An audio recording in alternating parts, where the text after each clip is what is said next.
Baik, Assalamualaikum warahmatullahi wabarakatuh. Untuk hari ini mata kuliah tindak pidana cyber ya atau cybercrime mungkin masih pada tahapan definisi dan ruang lingkup ya. Kalau minggu lalu pertemuan pertama itu tentang kontrak belajar kita, hari ini terkait dengan definisi dan ruang lingkup dulu ya. Jadi untuk tindak pidana cyber sendiri itu adalah hukum pidana khusus ya. Nah, kekhususannya itu apa? Dia itu memiliki undang-undang tersendiri, yaitu Undang-Undang Nomor 8, Undang-Undang Nomor 11, sorry, tahun 2008 dengan Undang-Undang Nomor 16, Nomor 9 tahun 2016. Jadi Undang-Undang ITE itu merupakan salah satu dasar hukum ya, dasar hukum dari bagaimana tindak pidana cyber atau cybercrime ini bisa diajukan kasus-kasusnya ke pengadilan gitu. Nah, untuk definisi sendiri sebenarnya tindak pidana cyber ini ya itu sudah lama terjadi ya. Artinya terjadinya itu memang awal mula terjadinya tindak pidana cyber itu dia pada kasus memang hacker ya. Jadi penghacken data sebuah perusahaan yang dilakukan oleh seorang IT di daratan Eropa, ibu lupa di negara mana. Nah, jadi dia menghack salah satu eh, karena memang walaupun zaman dulu, tapi Eropa itu sudah bisa memiliki namanya mainframe ya. Jadi ada akses-akses yang bisa dihacker oleh para ahli IT. Itulah awal mula dari sejarah bagaimana kasus tindak pidana cyber itu ada. Jadi memang awal mula itu adalah penghackeran data dari sebuah perusahaan di negara Eropa. Nah, kemudian kalau untuk Indonesia sendiri ya, kasus ITE atau tindak pidana cyber itu terjadi pada kasus bisnis ya, artinya perusahaan yang awal mula itu melakukan gugatan adalah perusahaan kosmetik. Jadi ada misalnya kita katakanlah Sari Ayu atau Mustika Ratu ya, gitu ya. Salah satu ini brand ini mengklaim bahwasannya dia memiliki produk ini dan dia upload itu ke situs internasional. Ternyata pemilik daripada brand tersebut tidak terima, maka dia mengajukan gugatan ke waktu itu untuk Indonesia belum ada, jadi mengajukan gugatannya ke negara Belanda ya itu hukum perdata internasional masih yang ini HPI masih yang memproses. Jadi brand kosmetik itu tidak terima dengan klaim yang dilakukan atau promosi yang dilakukan produk Sari Ayu misalnya ya. Nah, kemudian dia tidak puas dan dia menggugat.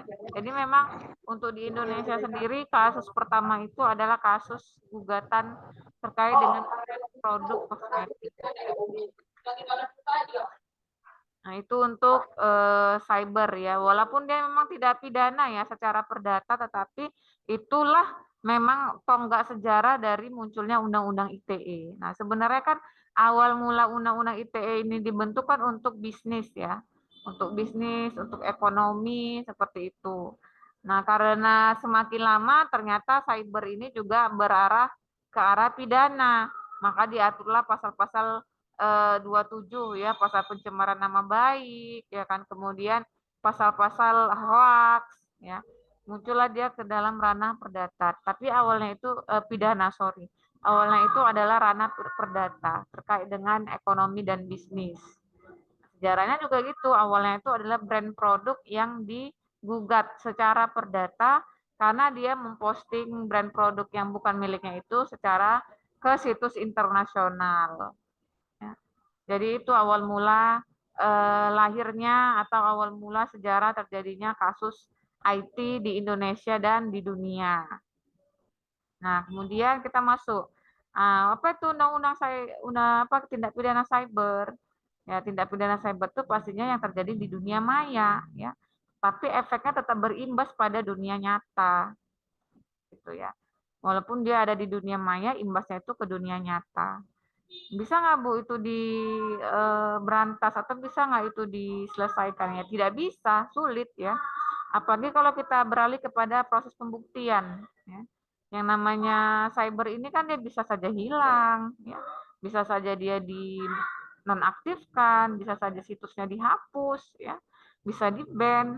Nah, sulitnya memang untuk tindak pidana cyber ini pada pembuktiannya gitu.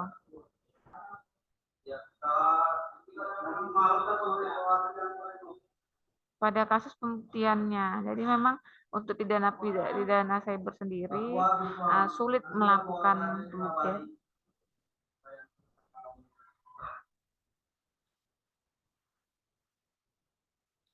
Nah, kemudian yang perlu kalian ketahui juga dalam tindak pidana cyber ini adalah bagaimana aturan-aturan hukum di dalam undang-undang tersebut ya. Jadi banyak sekali aturan-aturan hukum yang bisa kalian baca. Makanya di awal perkuliahan Ibu menyampaikan agar kalian itu mendownload dua undang-undang ya, undang-undang di tahun 2008 dan undang-undang di tahun 2016 ya. Nah, mahasiswa saat ini juga banyak mengangkat tentang cybercrime ini ya, skripsi-skripsi, tesis, dan disertasi, khususnya tentang misalnya pencemaran nama baik, ya, kemudian perlindungan data konsumen kartu prabayar atau kartu yang non prabayar, ya, kemudian juga kasus-kasus IT lainnya yang memang banyak diangkat oleh apa Bang? Kereta, oh. Nggak serang kereta namanya.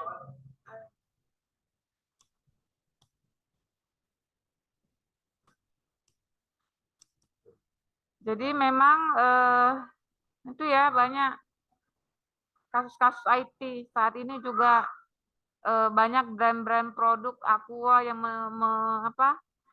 menggugat Le Mineral ya terkait juga seperti Sari Ayu dan Mustika Ratu tadi brand-brand ya kemudian juga bahkan juga robot trading itu juga dari cybercrime itu ya.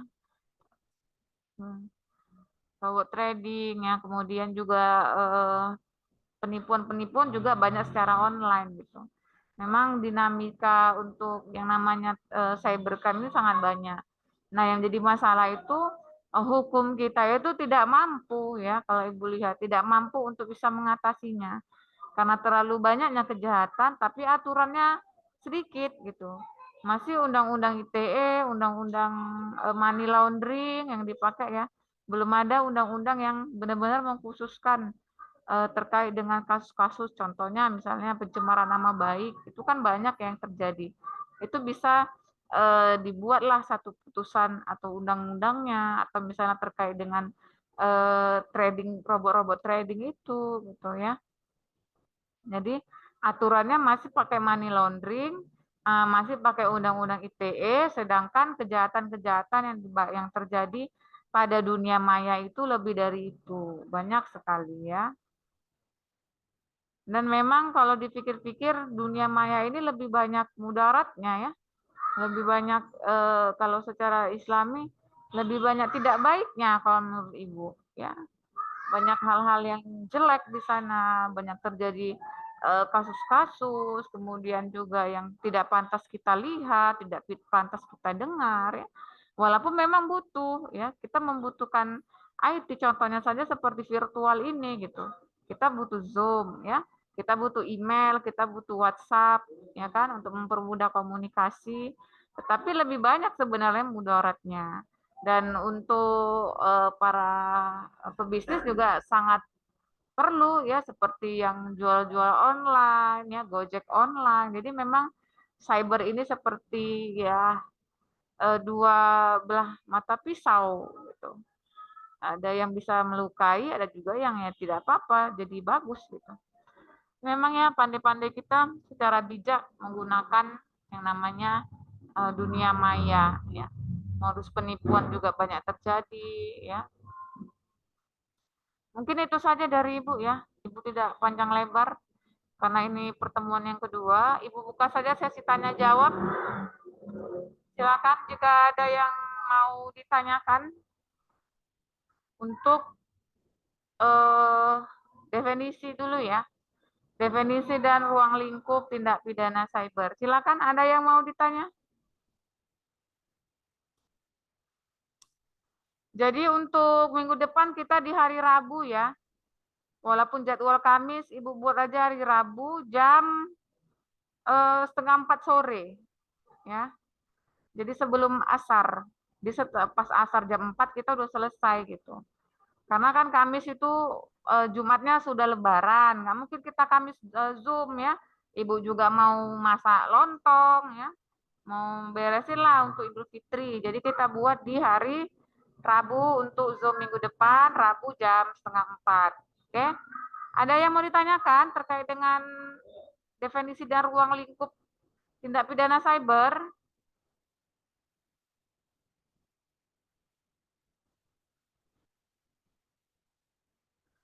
Oke, karena tidak ada, Ibu anggap paham ya. Jadi Ibu harap untuk di-download Undang-Undang ITE-nya dan punya buku 1 tindak pidana cybernya ya. Kalau tidak ada itu tidak bisa nanti kuliahnya, nggak paham kalian apa yang Ibu sampaikan. Oke, cukup sekian dari Ibu. Kita jumpa hari Rabu jam 3:30 sore, Rabu depan ya. Jadi kalau Kamis tidak bisa, karena kita mau berlebaran di hari Jumatnya ya. Oke, Bu, tapi itu harus di-remind lagi, Bu, di grup biar supaya teman-temannya pada tahu, Bu. Iya, nanti Chandra aja buat di grup ya. Ibu karena kan nggak sempat ya buka grup saking banyaknya grup ya kan. Bingung Ibu yang mana Oke. grupnya ya. Jadi buat aja Chandra atau siapa ya, atau Ever Sukula ini ya, atau ya Beriman buat di grup. Minggu depan kita hari Rabu jam 3:30 karena kita mau berlebaran ya, jadi nggak bisa hari Kamis. Oke, demikian dari Ibu. Semoga bermanfaat apa yang Ibu sampaikan. Selamat menjalankan ibadah puasa ya. Ibu akhiri dengan Assalamualaikum warahmatullahi wabarakatuh.